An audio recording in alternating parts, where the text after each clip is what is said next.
Le grand débat avec Francis Laloupo. Bonsoir à toutes et à tous et bienvenue dans votre émission. Nous sommes ensemble, c'est en direct jusqu'à 19h heure de Paris. Pour nous appeler, un numéro de téléphone depuis la France, le 01 55 07 58 00 et de partout ailleurs dans le monde, composez donc le 00 33 1 55 07 58 00. Vous pouvez également intervenir sur notre site africa1.com, rubrique Le Grand Débat. Africa numéro 1, Le Grand Débat. Dans le grand débat aujourd'hui, l'industrie de la fraude électorale en Afrique. Alors que les années 2015 et 2016 seront marquées en Afrique par plusieurs rendez-vous électoraux majeurs et parfois sensibles, une question récurrente s'installe dans le débat politique. Quelle garantie pour des élections, pour des scrutins transparents, sincères et crédibles?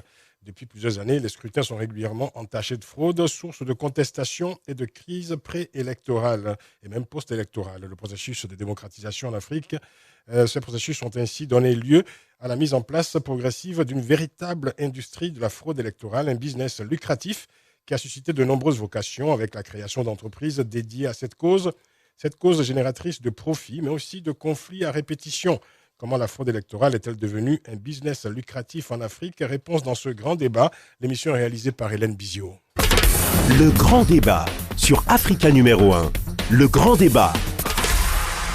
Retrouvez également le Grand Débat sur facebook.com/le Grand Débat. Bienvenue à tous nos amis qui nous ont rejoints sur la toile.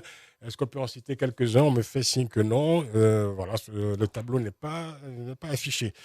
En tout cas, c'est bien d'être là, chers amis du bout du monde, ceux qui nous écoutent des quatre coins du monde plutôt, du Canada, de Édimbourg aussi. J'insiste beaucoup sur Édimbourg parce qu'on a quelques auditeurs à Édimbourg qui insistent, qui demandent à ce qu'on les cite souvent, à ce qu'on les fasse un clin d'œil. Voilà qui est fait. Clin d'œil également à nos amis qui nous écoutent, évidemment, à Cayenne. Ce sont des auditeurs très, très fidèles également en Guyane. Le débat du jour, tout de suite. Africa. Retrouvez le Grand Débat 24h/24 en podcast sur le site www.africa1.com, rubrique Le Grand Débat. L'industrie de la fraude électorale en Afrique, comment la fraude électorale est-elle devenue un business lucratif sur le continent? C'est la question au cœur de cette édition du Grand Débat. Nous en parlons avec nos invités, avec nous ici en studio, Almami Kaloko. Bonsoir. Bonsoir Francis et merci de votre invitation. C'est un plaisir de vous inviter. Vous êtes président de GRAD Guinée. Alors le GRAD Guinée, c'est le groupe de réflexion et d'appui au développement de la Guinée, c'est ça C'est en effet un think tank qui fait de la prospective sur les sujets de développement liés à la Guinée qu'on a créé. Très bien. Avec nous également par Skype, Alfred Atipoé. Bonsoir. Bonsoir Francis. Merci d'être avec nous. On a un léger écho, mais ça va pouvoir s'arranger. Vous êtes vice-président de Synergie Togo, organisation de la société civile togolaise. Bien sûr, l'organisation qui travaille donc sur les liens entre certains opérateurs électoraux, on en parlera, et le gouvernement togolais. Nous sommes également par Skype depuis Toulouse cette fois avec Marc Ona Essangui. Bonsoir. Bonsoir. Vous êtes leader de la société civile gabonaise, secrétaire exécutif de Brain Forest, une ONG de défense de l'environnement. On va commencer avec vous, Marc Onana Essangui. Vous êtes donc secrétaire exécutif de Brain Forest. Donc, vous êtes également l'un des leaders de la société civile gabonaise. Et vous êtes aussi l'un des initiateurs d'une plainte qui sera déposée le 3 mars prochain, m'a-t-on dit, en France, contre l'entreprise Gemalto. Gemalto, c'est un leader mondial de la sécurité numérique. Vous portez plainte contre Gemalto pour, je cite, corruption d'agents étrangers. Qu'est-ce que cela signifie exactement? Merci de m'avoir invité à cette émission. Effectivement, vous soulevez là un problème très, très important en Afrique. Les processus électoraux ont eu des conséquences dans certains pays africains. Le cas le moins lointain, c'est le cas de la Côte d'Ivoire, où effectivement il y a eu plus de 3000 morts suite à un contentieux électoral. Et nous pensons que si les élections étaient très bien organisées, c'est-à-dire si les institutions qui organisent les élections étaient des institutions républicaines, on ne serait pas arrivé à ces drames. Et il y a eu des tables rondes entre les oppositions en Afrique et les pouvoirs pour essayer de résoudre le problème du contentieux électoral, qui est surtout basé sur la contestation du fichier électoral, du fichier d'état civil. Et c'est pour ça que ces tables rondes, ces réunions, ont décidé de faire appel à des opérateurs dits neutres. C'est-à-dire, au Gabon, par exemple, nous avons pensé que l'introduction de la biométrie dans le processus électoral allait peut-être résoudre le problème du fichier électoral, le problème de la transhumance électorale, c'est-à-dire des personnes qui peuvent voter 10 000 fois. Mais malheureusement, nous avons constaté avec le test et surtout le recrutement d'une entreprise française qui se dit leader mondial de la biométrie, Gemalto, nous avons constaté que ce problème n'a pas été résolu. Oui. Et quand on compare les sommes qui ont été déclarées dans les lois des finances 2011-2012 pour ces opérations, oui. Et le résultat sur la base de 500 000 électeurs que nous avons produits en décembre 2011, en décembre 2013, autant pour moi, nous considérons qu'il y a un problème. On ne peut pas engloutir autant d'argent pour oui. les résultats que nous avons connus. C'est-à-dire, nous n'avons pas eu... Quand vous dites autant d'argent, parce qu'on parle d'un chiffre de 20 milliards de francs, enfin le marché en tout cas qui aurait été attribué à Gemalto s'élèverait à 20 milliards de francs CFA, soit près de 30 millions d'euros, c'est ça? Effectivement, nous avons, vous pouvez le lire et chacun peut le vérifier dans la loi des finances 2011. Vous avez un chapitre de 20 milliards, 2012, 20 milliards. Ça fait 40 milliards oui. pour une opération de 500 000 électeurs. Et au finish, nous n'avons pas pu avoir l'interconnexion qui peut permettre à des individus de voter une fois. On n'a pas pu avoir au finish l'authentification de l'électeur, c'est-à-dire le jour du vote, oui. l'électeur est authentifié, et on n'a pas pu avoir une carte d'électeur biométrique. C'est quoi une carte d'électeur biométrique? Une carte d'électeur biométrique, c'est une carte qui comporte les données biométriques qu'on a prélevées. Au Gabon, on a prélevé les empreintes digitales, on a prélevé la photo. Et on a eu droit à une photo en couleur, mais pas à des codes barres. Et surtout, le jour du vote, il n'y avait même pas l'authentification de l'électeur. On a encore fait appel au fameux encrier pour identifier la personne. Et là aussi, les vieux démos de la contestation n'ont pas manqué. Même le camp du pouvoir, certains partis qui appartiennent à la mouvance présidentielle ont contesté ces résultats. Alors, je voulais que vous m'expliquiez ce que signifie exactement corruption d'agents étrangers, parce que c'est le motif de la plainte que vous allez déposer le 3 mars prochain contre cette entreprise Gemalto. Corruption d'agents étrangers voudrait tout simplement dire que nous soupçonnons que Gemalto a été sollicité sans appel d'offres. Effectivement, il n'y a pas eu d'appel d'offres. Et non seulement il n'y a pas eu d'appel d'offres, mais nous soupçonnons la surfacturation. Je vais vous prendre quelques exemples. Nous avons des pays voisins. Le Cameroun à côté a organisé des élections avec un corps électoral de plus de 20 millions. Oui. Ça n'a pas coûté plus de 20 milliards. Oui. Nous avons au Burkina Faso, avec un corps électoral de près de plus de 5 millions, ça a coûté sensiblement 9 milliards de francs CFA. Oui. Mais comment expliquer qu'un pays qui a un corps électoral de 500 000 électeurs, je dis bien 580 000 électeurs, qu'on puisse inscrire dans la loi des finances autant d'argent et que Gemalto nous dise exactement combien ils ont perçu. Parce que nous soupçonnons effectivement qu'il y a eu entente entre Gemalto et les dirigeants. C'est-à-dire on déclare un montant aussi phénoménal pour des résultats aussi maigres. Entente illicite, donc. On peut comprendre que... D'accord. On peut comprendre certaines choses. C'est-à-dire, si nous avons eu affaire à l'interconnexion, ça veut dire que tous les ordinateurs sont connectés. Et pour que le jour du vote, qu'on ne soit pas arrivé à authentifier l'électeur, ne pas authentifier l'électeur le jour du vote, pour nous, c'était le plus gros scandale. Bon. Alors, à quoi ont servi ces montants? Je peux vous dire, je vous signale que 500 000 électeurs, une base de données de 500 000 électeurs, mais ça tient sur une clé USB. Bon. Écoutez, Marc, restez avec nous. On a Essangui, restez avec nous. On va essayer de comprendre exactement ce qui se passe avec Gemalto. D'autant que, Gemalto n'est pas visé seulement au Gabon, puisque je me tourne vers vous, Almami Kaloko. Vous êtes donc président de GRAD Guinée, groupe de réflexion et d'appui au développement de la Guinée. Alors, cette même société, il me semble, la même société Gemalto, a été sollicitée pour prendre en charge le scrutin présidentiel qui va se tenir cette année dans votre pays, la Guinée. Comment vous réagissez-vous à cette plainte de la société civile gabonaise contre Gemalto déjà? Je pense que toutes ces entreprises qui travaillent sur le fichier électoral, telles que Sagem, Waymark Sabari ou encore Gemalto, sont des entreprises en réalité qui travaillent pour l'État, pour le maintien des chefs d'État, des dictateurs en place.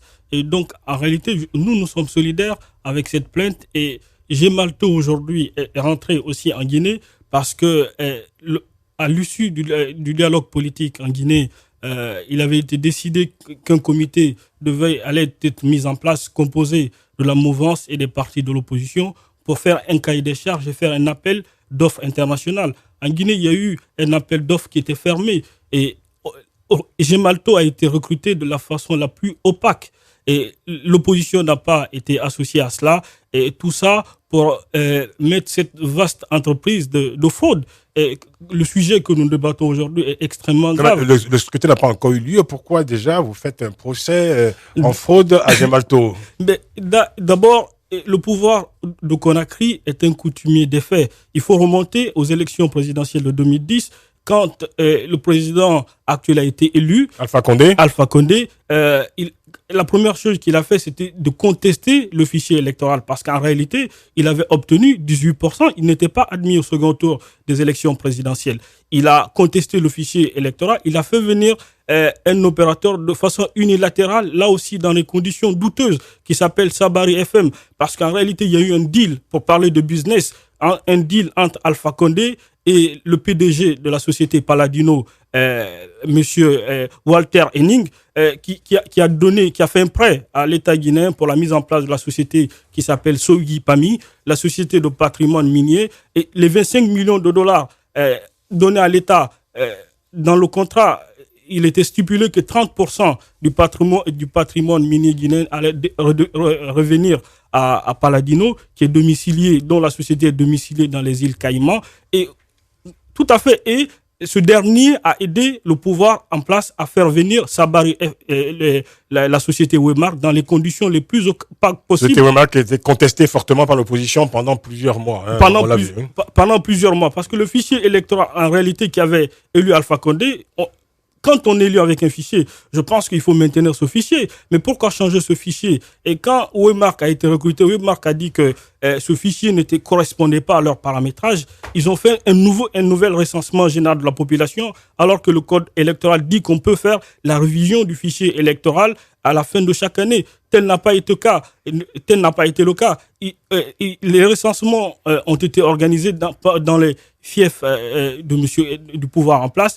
Même les enfants qui n'ont pas l'âge de voter ont été recensés sur le fichier électoral. Les mairies ont été destituées dans toutes les villes où les maires n'étaient pas du RPG Arc-en-Ciel, ont été destitués de façon illégale, alors que le code électoral, le code des collectivités dit que pour renvoyer un conseil municipal, il faut que les membres du conseil soient, les deux tiers des membres du conseil soient condamnés dans l'exercice de leurs fonctions. Tel n'était pas le cas. Ils ont été non seulement renvoyés, mais ils ont été maintenus de façon illégale. Jusqu'à aujourd'hui, ces gens-là sont là en place et le pouvoir refuse de faire des élections municipales pour organiser les élections présidentielles dans ces conditions-là. On va continuer d'en parler, Almamic Kaloko, Alfred Atipoué, que nous écouterons après la pause pour la publicité. Marc Ona et Sangui est également notre invité.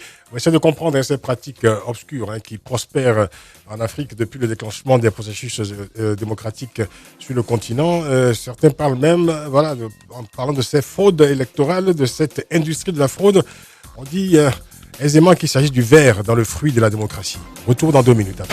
De 18h jusqu'à 19h, le grand débat avec Francis Laloupeau sur Africa numéro 1. L'industrie de la fraude électorale en Afrique, nous en parlons avec Almami Kaloko, président de GRAD Guinée, groupe de réflexion et d'appui au développement de la Guinée. Nous sommes également en compagnie de Alfred Atipoué, vice-président de Synergie Togo, organisation de la société civile.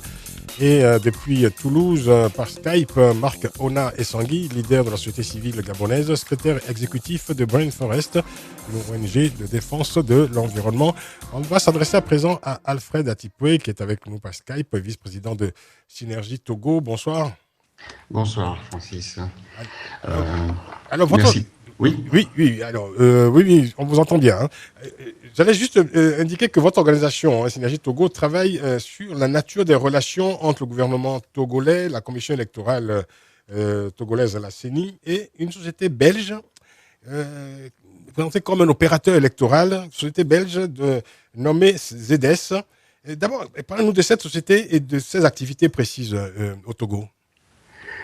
Alors, d'abord, merci de nous donner l'occasion de nous exprimer sur un sujet aussi important pour nous, parce qu'aujourd'hui, on est au lendemain de l'annonce de la date du scrutin 2015 des présidentielles du Togo, qui sont fixées au 15 avril. C'est ça.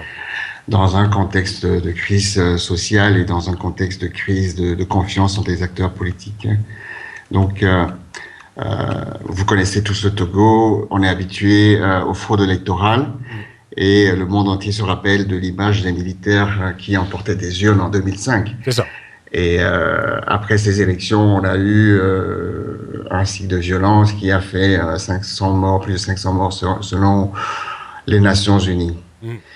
Donc, au Togo, nous avons un clan au pouvoir depuis presque 50 ans qui a mis en place un cadre électoral assez verrouillé qui lui permet de se maintenir dans des mascarades électorales qui entraînent des cycles infernaux, élections, contestations, répression et négociations.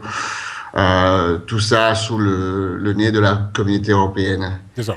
Donc aujourd'hui, la plainte contre Gemato, donc la plainte de nos amis gabonais, est une démarche exemplaire qui doit vraiment inspirer les autres pays africains parce que l'introduction de la biométrie, au lieu de contribuer à un processus électoral transparent, est aujourd'hui source de fraude à cause de l'opacité qui est organisée autour de ces systèmes-là. Donc nous, en tant qu'organisation de la société civile togolaise, nous avons aussi pris nos responsabilités vis-à-vis de cette situation qui n'est pas que chez nous. On remarque que c'est dans d'autres pays aussi. Malheureusement. Et on a aussi essayé de comprendre comment on en arrive avec un système biométrique qui normalement a pour but d'avoir un fichier électoral fiable garantissant l'identification unique de chaque électeur et d'établir la confiance entre tous les partenaires.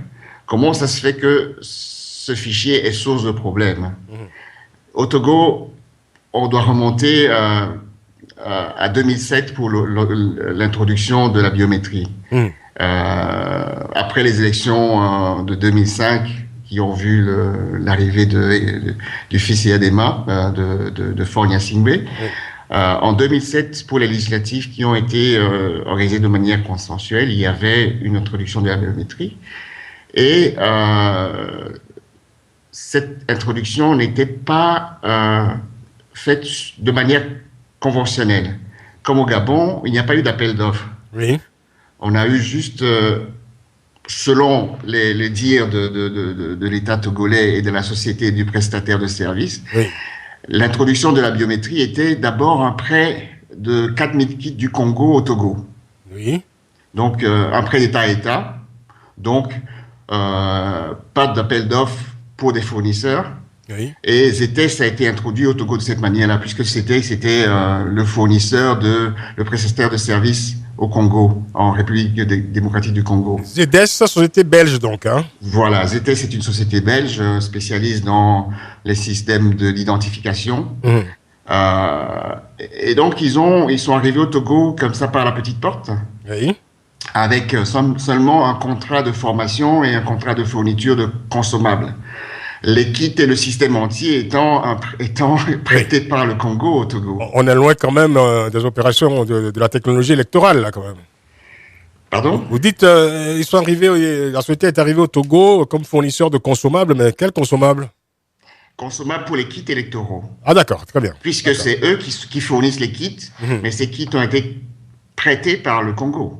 D'accord, très bien. Donc le prestataire a suivi le prêt, en fait. Il faut dire que ZDS a été déjà fait l'objet d'une plainte au Congo en 2011 pour complicité dans la fraude électorale observée lors des scrutins du 28 novembre 2011 en RDC.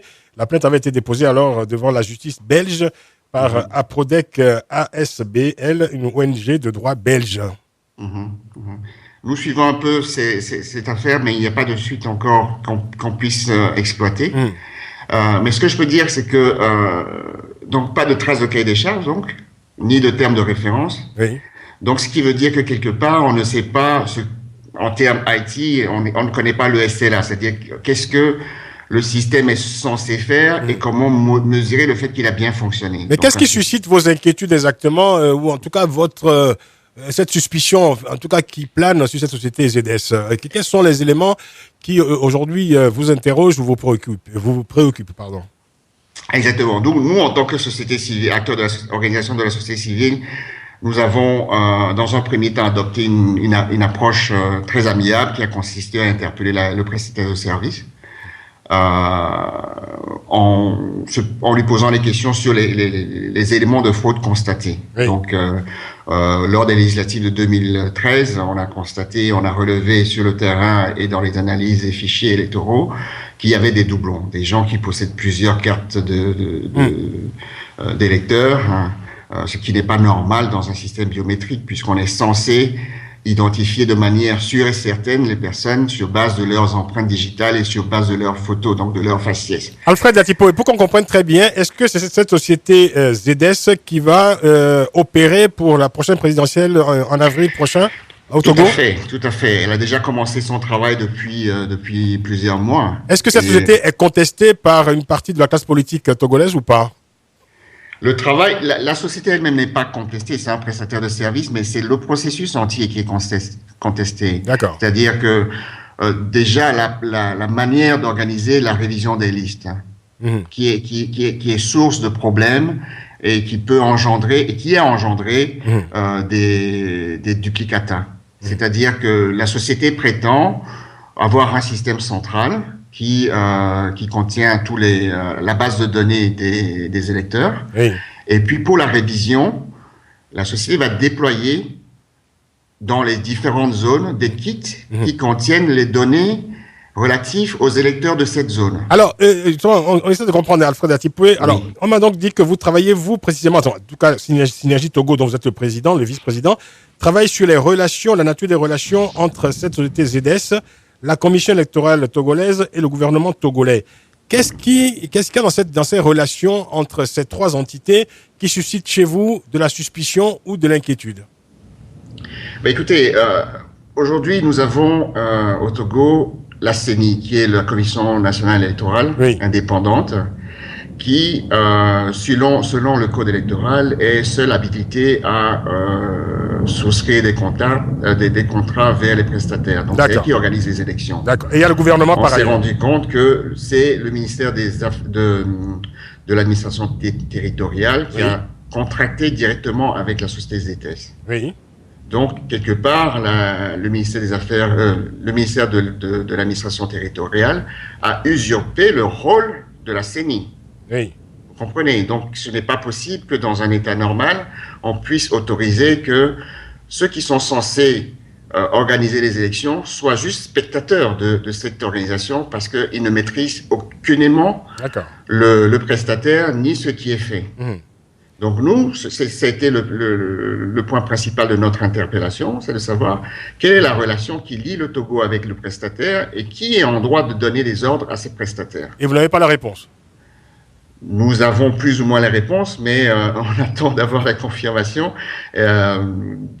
Mais il est clair qu'aujourd'hui, on n'a pas de cahier des charges fourni par la CENI et le ministère de l'administration territoriale s'autorise à usurper les prérogatives de la CENI. Très bien. Alfred, pour rester avec nous, on voit bien, aussi bien qu'on soit au Gabon, c'est ce que nous disait Marco Sangui, en Guinée avec Almami Kaloko, ou avec vous, Alfred Atipo et au Togo. On voit bien que voilà, tout cela quand même démontre une absence totale de confiance, une crise de confiance en tout cas entre la société civile et ceux qui sont censés organiser donc ces élections, en tout cas ceux qui sont chargés d'organiser le vote qui est l'expression élémentaire et suprême de ce qu'on appelle le souverain primaire, c'est-à-dire de la population. Ce n'est pas la confiance qui règne, on continuera à en parler juste après la pub. Jusqu'à 19h, le grand débat avec Francis Laloupeau sur Africa numéro 1. l'industrie de la fraude électorale en Afrique. Nous en parlons avec Almami Kaloko, Alfred Atipoé et Marc Ona Essangui, que je rejoins à présent, qui est avec nous par Skype. On va essayer d'élargir un peu le débat, Marc Ona Essangui, parce qu'à vous écouter les uns les autres, on retient quand même qu'il y a plusieurs éléments comme ça récurrents qui reviennent dans ce qu'on peut considérer comme une véritable industrie de la fraude. D'abord, l'attribution des marchés publics sans appel d'offres, collusion entre ces sociétés, ces opérateurs électoraux et les pouvoirs publics, manipulation des fichiers électoraux, programmation informatique, dit-on aussi, des résultats. Est-ce qu'on peut résumer ainsi, selon vous, ce qui est devenu un véritable système aujourd'hui à travers le continent ? Oui, je pense qu'il y a un système. Nous, ce que nous dénonçons dans ce système, c'est un peu la complicité des entreprises occidentales, surtout européennes. Quand on regarde les directives européennes contre la corruption, je crois que les dispositions sont claires. Je peux comprendre que dans nos pays, la fraude soit inscrite dans les gènes de nos dirigeants, mais je ne peux pas comprendre que des entreprises qui sont assujetties à des lois dans leur pays, qui les poursuivent partout dans le monde, ne puissent pas être transparents. Par exemple, si on arrive à exiger à Gemalto de publier le contrat ou le cahier de charges qui le lie à l'État gabonais ou à l'État guinéen, je pense par rapport à la directive européenne, cette entreprise est soumise à cette obligation de publication non seulement du contrat, mais aussi du cahier de charges. Le contrat nous permet effectivement de savoir combien le contribuable de nos États, les contribuables de nos États ont déboursé pour cette opération.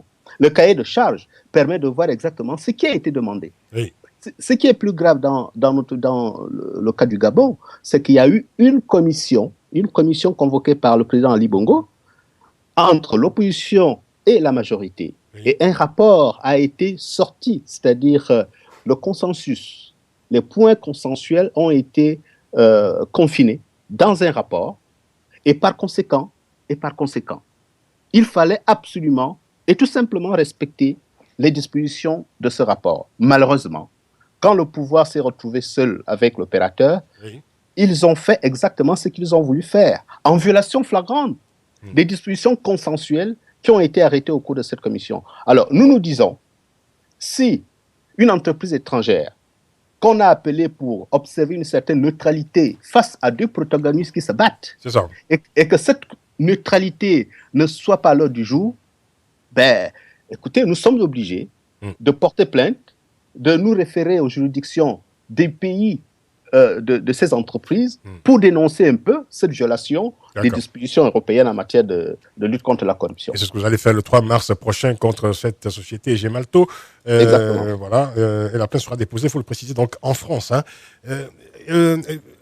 Est-ce qu'il est avec nous, Alfred Atipoé ? Oui, il est avec nous. Très bien. Alors, dans ce système, on peut aussi parler de ces acteurs dont on ne parle pas souvent, mais qui font partie aussi, je dirais, des dispositifs électoraux dans les pays africains. Je pense évidemment à ces observateurs électoraux qui sont présents aujourd'hui. Qu'est-ce que vous pensez des missions d'observation dont les avis sont pris en compte pour valider ou non un scrutin? Est-ce que vous pensez qu'on peut associer également, je dirais, en tout cas, un certain nombre d'observateurs ou de missions d'observation à ce système de la fraude aujourd'hui en Afrique? Au Togo, on a eu plusieurs missions d'observation qui ont, comme on le sait, ce sont des gens qui ne vont pas plus loin dans l'observation que les capitales ou certains chefs-lieux, et ils ne voient pas vraiment toute la fraude. Mais on a quand même eu beaucoup de rapports d'observation qui ont donné des recommandations pour améliorer le processus électoral au Togo.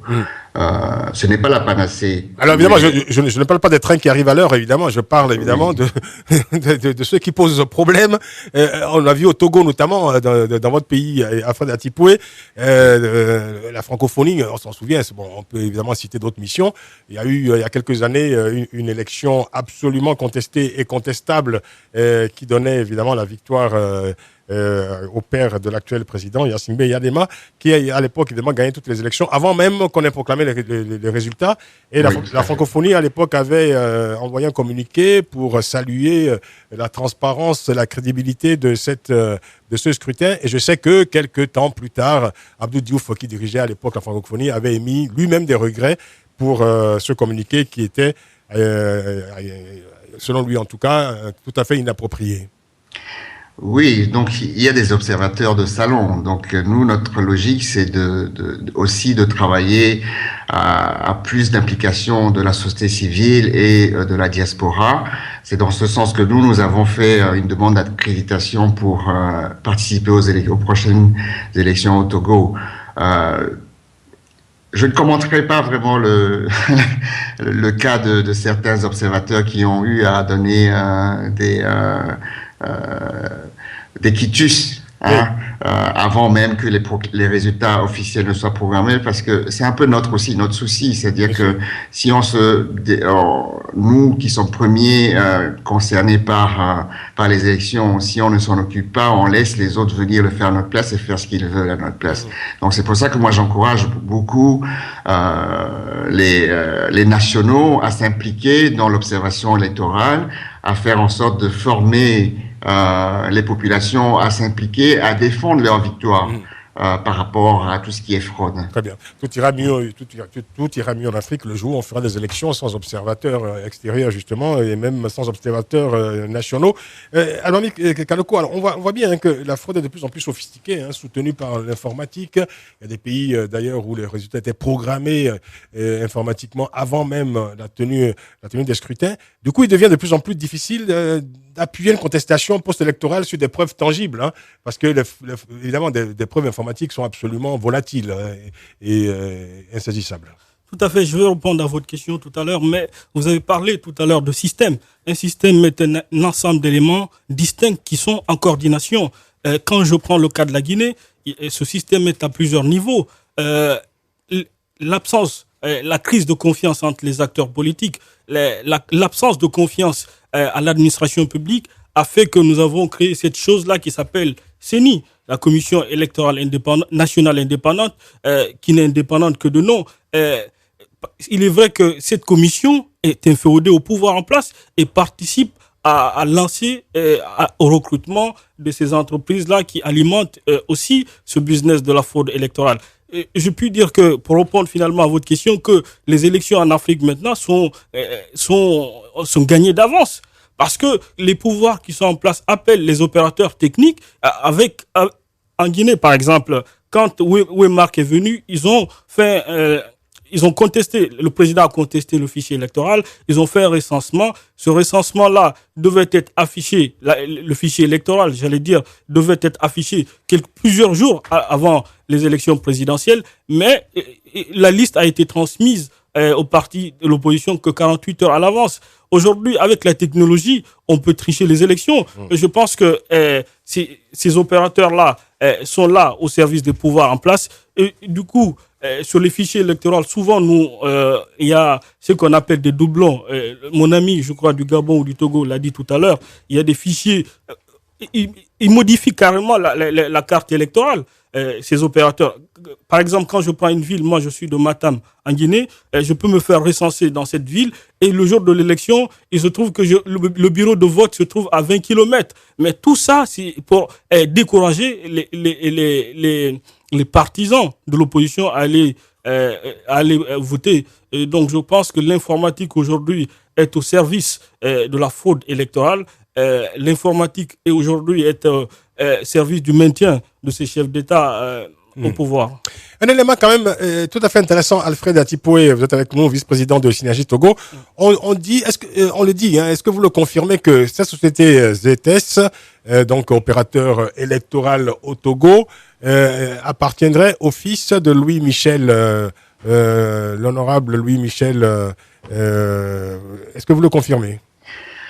Je dirais que la société ZS est une société cotée dont les actionnaires de référence sont publics. Donc, on n'a pas trouvé trace de la famille Michel dans les actionnaires de référence ni dans le conseil d'administration.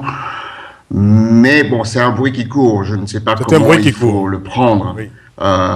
Mais comme c'est une société cotée, on ne sait jamais qui détient un paquet d'actions de manière anonyme. Parce que ce serait bien embêtant que l'ancien ministre belge, qui est très impliqué dans plusieurs médiations de conflits en Afrique, voilà, que son fils, évidemment, possède une société qui, aujourd'hui, opère au Togo dans les questions électorales. Ce serait bien embêtant. Oui, tout à fait, ce serait bien embêtant. Mais aujourd'hui, nous n'avons pas axé notre combat là-dessus. Nous avons axé notre combat sur sur la détermination de comment fonctionne le système du fichier électoral, de comment détecter les doublons, comment faire en sorte d'assurer l'intégrité et la qualité de la base de données qui résulte du système.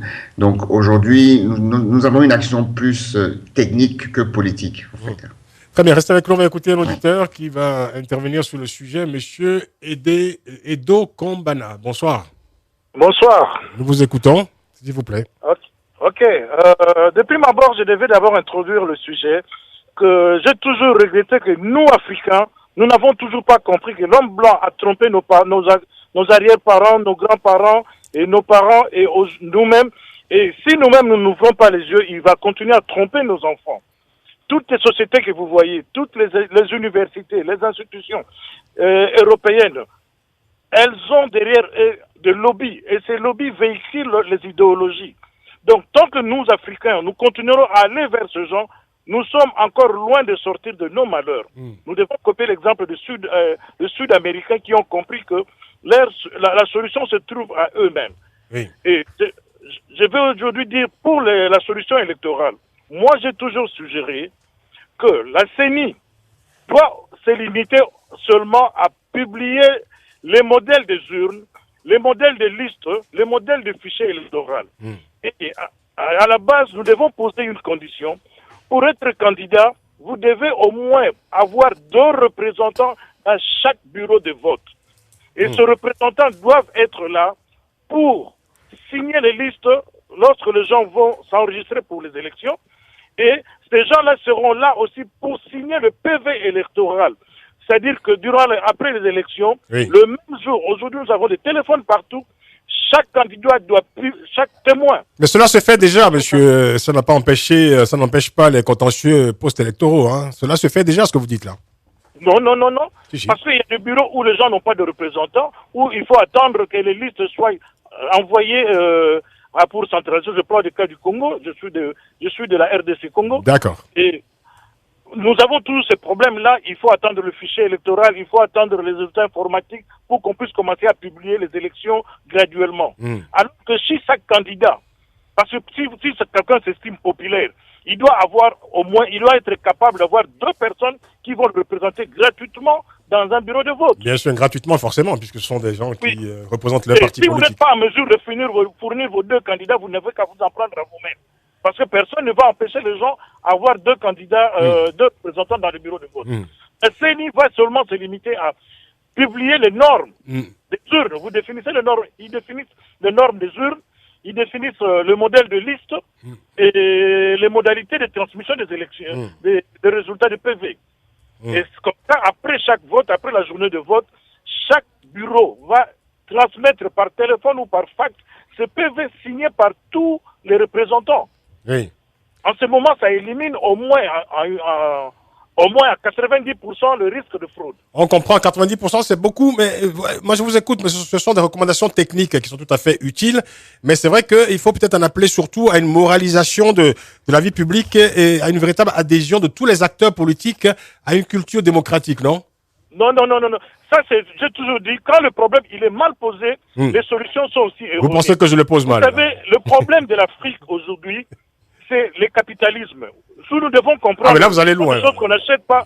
Ce sont des choses qu'on n'enseigne pas dans les universités. Oui. Le capitalisme, par essence, il est basé sur les guerres, les injustices, la violence, sur le sang. Ben écoutez, je n'ai aucune adhésion particulière au capitalisme, mais le capitalisme n'a pas empêché des élections crédibles dans un certain nombre de pays à travers le monde quand même. Hein.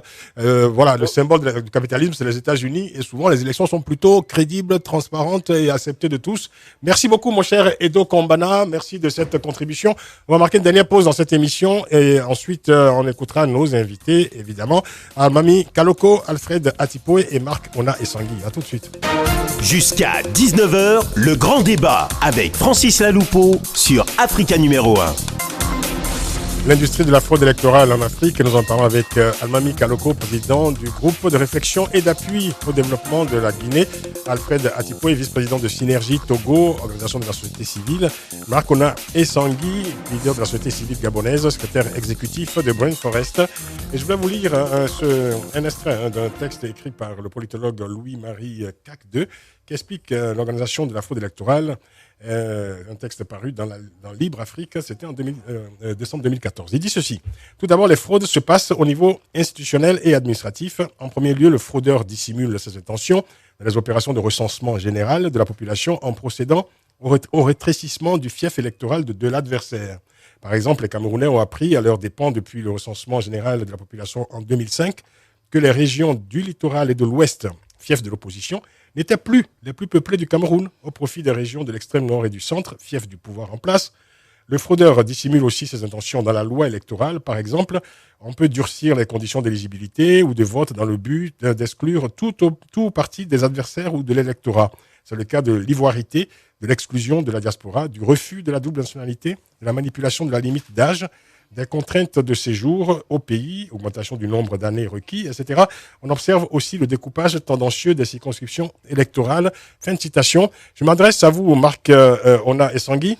Après les coups d'État, finalement, la conquête du pouvoir aujourd'hui, où le désir de se maintenir au pouvoir passe désormais par la manipulation des urnes, est-ce que c'est une fatalité pour l'Afrique ? Je ne pense pas que ce soit une fatalité. Je pense que c'est tout un processus qu'il faudrait... il faut combattre cette façon de faire, comme on a combattu le coup d'État. Je voudrais tout simplement dire que j'ai suivi l'auditeur qui intervenait en parlant des PV. Le problème en Afrique, ce n'est pas tant ce qui sort des urnes. Ce qui sort des urnes est conforme à la volonté des peuples. Mais c'est le forcing, c'est-à-dire les coups d'État électoraux qui sont orchestrés avec la proclamation officielle des résultats.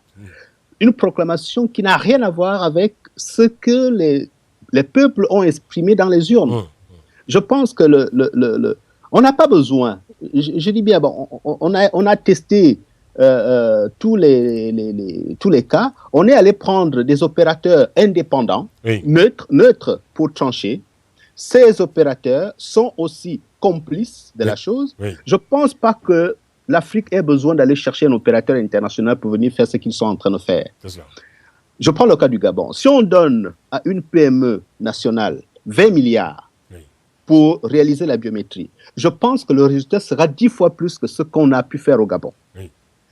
Et nous avons suffisamment d'informaticiens, nous avons suffisamment d'experts. Le monde est devenu un village planétaire où, par exemple, les kits, on peut aller les chercher n'importe où pour les installer. Donc, on n'a pas besoin de Gemalto pour venir faire ce qu'ils ont fait avec les résultats. Mais ce que nous dénonçons, c'est la haute mafia, c'est le détournement de fonds, c'est la complicité surtout avec des politiques à l'international, en Occident. Il faut aussi se dire ça, c'est-à-dire les hommes politiques des pays occidentaux sont derrière ces manœuvres pour continuer non seulement à siphonner nos ressources, mais également pour continuer à maintenir les dictateurs au pouvoir. Et les coups d'État, moi je dis, les coups d'État sont en train de diminuer en Afrique. Maintenant, la fraude électorale, nous sommes aussi capables de lutter, de combattre pour qu'il n'y ait plus fraude électorale, à condition effectivement que les citoyens se mobilisent. On en a connu au Sénégal. Les Sénégalais ont montré un excellent exemple où les résultats ont été communiqués en temps réel dans les radios, les télévisions, et par conséquent, la proclamation ne pouvait plus être une proclamation complètement volée. Il faut que les populations se mobilisent. Au-delà même de la biométrie, je crois qu'on peut se passer de la biométrie pour que les citoyens eux-mêmes prennent la responsabilité de dire nous ne voulons plus que notre vote soit volé. Combattre les fraudes électorales, un nouveau défi pour les populations africaines, dites-vous, Marc Ona Essangui. On va écouter, avant de retrouver Alfred Atipoe, on va écouter un auditeur, c'est un confrère, un journaliste qui nous appelle, Kassim Barry, qui voulait donc apporter son regard, sa contribution à ce débat. Kassim Barry, bonsoir. Oui, bonsoir à vous, bonsoir à tout le monde. Vous êtes originaire de la Guinée également. Quel regard vous portez sur ce système de la fraude électorale qui aujourd'hui, évidemment, s'est installé dans le processus de démocratisation en Afrique? Moi, je pense que c'est assez triste. C'est assez triste que jusqu'à aujourd'hui, depuis les années 90 jusqu'à maintenant, à chaque fois qu'on organise des élections, c'est des contestations des uns et des autres. Et souvent, c'est des opposants qui ont contesté pendant très longtemps, qui arrivent au pouvoir. Une fois qu'ils sont au pouvoir, ils reprennent soit les mêmes personnes qui étaient déjà là, ou alors les mêmes habitudes qui persistent. Moi, j'ai retenu d'ailleurs un de vos intervenants qui parlait de ces sociétés qui participent à organiser les élections comme Gemalto et autres. Et qui sont des sociétés qui quand même viennent du monde occidental. Je pense qu'un monde qui est bien organisé et qui donne des leçons à l'Afrique, qui dit écoutez, l'Afrique n'organise pas des élections, les Africains ne sont pas sérieux, c'est pourquoi la démocratie n'est tout le temps, jusqu'à maintenant, n'est pas en place sur le continent. Pourtant, ils observent ces sociétés qui officient en Afrique, qui travaillent tranquillement, sans vergogne, sans se poser des questions sur l'éthique, sur la moralité, sur la déontologie, sur les conséquences de tout ce qui en découle. Donc moi, je pense qu'à un certain moment, il va falloir que la société civile africaine commence à s'interroger, notamment les pays francophones, parce que dans les pays francophones, nous partageons les mêmes sociétés d'organisation. Allô? Oui, on vous entend. Allez-y. Voilà. Dans l'Afrique francophone, nous partageons les mêmes sociétés d'organisation de ces élections. Donc moi, je pense qu'à un certain moment, il va falloir que la société civile africaine se lève et qu'elle commence à interroger ces sociétés occidentales, y compris en France et en Europe. Très bien. Qu'on commence à avoir au moins des élections propres. Si je prends par exemple le cas guinéen, moi je pense qu'aujourd'hui, c'est assez... j'ai l'impression que la communauté internationale ne mesure pas les enjeux en Guinée, mais je pense qu'il se focalise sur d'autres questions comme la Côte d'Ivoire, la Centrafrique et autres. Mais moi, je pense que le cas guinéen, c'est un cas qui est très sérieux. C'est un cas qui est très sérieux qu'il va falloir que la communauté internationale se mobilise. Et si elle ne le fait pas, moi, je pense qu'en Guinée, aujourd'hui, les clivages et la discorde, la division entre aujourd'hui la mouvance et l'opposition, elle est à tel point que si la communauté internationale n'intervient pas et qu'elle essaie d'assister, peut-être pourquoi pas dans le genre de la Côte d'Ivoire, qu'elle supervise les élections jusqu'au bout, je pense qu'en Guinée, il va y avoir des soucis. Et des soucis qui, on ne parle même pas de CENI aujourd'hui. L'opposition, c'est vrai qu'à un certain moment, quand elle conteste cette CENI-là, c'est vrai que là aussi on peut se poser des questions. Parce que c'est elle qui avait demandé la mise en place de cette CENI, elle a été mise en place, elle demande maintenant que, voilà, ses représentants ont traversé. On reviendra sur le processus électoral en Guinée, bien entendu. Merci Kassim Barry, merci de votre participation, de votre contribution. Alpha Datipo, on arrive à la fin de l'émission. Alors, mettons un peu le projecteur, dirigeons-les vers votre pays, le Togo. Alors voilà, en résumé aujourd'hui, voilà, un opérateur électoral donc qui est contesté, un fichier électoral suspect, des tensions politiques évidemment. Tous les ingrédients sont à nouveau réunis au Togo pour une crise électorale? Oui, Francis, je crois qu'aujourd'hui, personne ne doute au Togo de lendemain douloureux si on va dans les élections dans le contexte actuel. Tout le monde est conscient du fait que le fichier électoral n'est pas de qualité et plusieurs partis réclament l'accès à ce fichier et ils ne l'ont pas reçu ou ils l'ont reçu dans des formats qui ne leur permettent pas de l'exploiter ou d'autres l'exploitent de manière un peu archaïque. Mais c'est vrai qu'aujourd'hui au Togo, tout le monde se demande ce qui va se passer. C'est une situation très tendue du fait de l'absence de réformes pour assurer la transparence des élections comme réclamée par tout le monde, par aussi bien les Togolais que la communauté internationale depuis plusieurs années. Donc je crois qu'aujourd'hui au Togo, on a intérêt à prendre le temps de bien organiser les choses, prendre le temps de faire en sorte que le processus soit le plus transparent et le plus équitable possible pour qu'on n'en revienne pas à la situation douloureuse de 2005. Ça sera difficile de satisfaire tout le monde d'ici le mois d'avril, date prévue pour cette élection présidentielle. Est-ce qu'on doit tenir ce 15 avril? Je ne crois pas, parce que dans l'état actuel, quand on voit le chronogramme de la CENI, qui, ma foi, n'est pas des plus orthodoxes, et qui fait qu'aujourd'hui, on ne peut pas programmer des élections sans que tous les travaux de la CENI n'aient été finis ou ne soient dans un état où on confirme qu'on peut aller aux élections. Merci. Oui. Merci Alfred. J'aurais une remarque à faire par rapport à ce que Marc Conat a dit. Je vais dans son sens, dans le sens qu'aujourd'hui, on a des systèmes biométriques dans nos pays, mais ce n'est pas on une se pose garantie. vraiment la question si on avait besoin de la biométrie. Parce qu'on n'aurait pas besoin de ce système-là si on avait des systèmes, des registres d'état civil de qualité. En tout cas, on aura essayé au moins la biométrie pour savoir connaître les limites. Voilà, ces limites que vous évoquez très bien. Merci Alfred Atipoué, vice-président de Synergie Togo. Merci beaucoup. On a encore quelques petites secondes. Marc Conat et Sangui, ce sera à vous la conclusion. Élection présidentielle en 2016 au Gabon. Donc, vous attendez beaucoup de cette plainte que vous allez déposer le 3 mars prochain contre cet opérateur Gemalto. Et votre souhait, je suppose, c'est que Gemalto ne fasse pas partie, je dirais, de cette opération l'année prochaine. Mais notre souhait, c'est que Gemalto fasse de la biométrie, que nous ayons une élection biométrique, une vraie élection biométrique, c'est-à-dire avec l'authentification de l'électeur. Oui. Il n'est plus capable au Gabon aujourd'hui, pour les élections à venir, d'aller dans des conditions que nous connaissons. Ça, c'est clair. Il faudrait que tout le monde sache que 2009, ce n'est pas 2016. Oui, mais enfin, nous allons prendre nos responsabilités si Gemalto se déroule dans de très bonnes conditions. Si Gemalto est condamné, ce serait difficile quand même de voir cette même société opérer l'année prochaine lors de ces élections. Écoutez, notre objectif n'est pas de chasser Gemalto. C'est nous qui avons appelé la biométrie. C'est nous qui avons fait appel à la biométrie. Et nous pensons qu'il fallait aller jusqu'au bout d'une élection biométrique, c'est-à-dire de l'interconnexion jusqu'à l'authentification de l'électeur. Au fond, qu'elle remplit son cahier de charge. 500 000 électeurs, c'est pas beaucoup. Merci. Pas beaucoup. On peut le réussir. Merci Marc Conat et Sangui. On en reparlera certainement dans les prochaines éditions du Grand Débat. Almami Kaloko, merci beaucoup. On reparlera également de la Guinée avec vous prochainement. J'en suis persuadé, évidemment, puisque c'est une année électorale, très forte année électorale en Guinée, évidemment. Merci à tous. Merci d'avoir participé à cette émission. C'est un sujet vaste, évidemment, qu'on n'aura pas épuisé le temps d'une édition du Grand Débat. L'émission a été réalisée par Hélène Bizio. Rendez-vous demain pour une nouvelle édition du Grand Débat. Bonne soirée à toutes et à tous à l'écoute d'Africa numéro 1. Prenez grand soin de vous et de vos proches.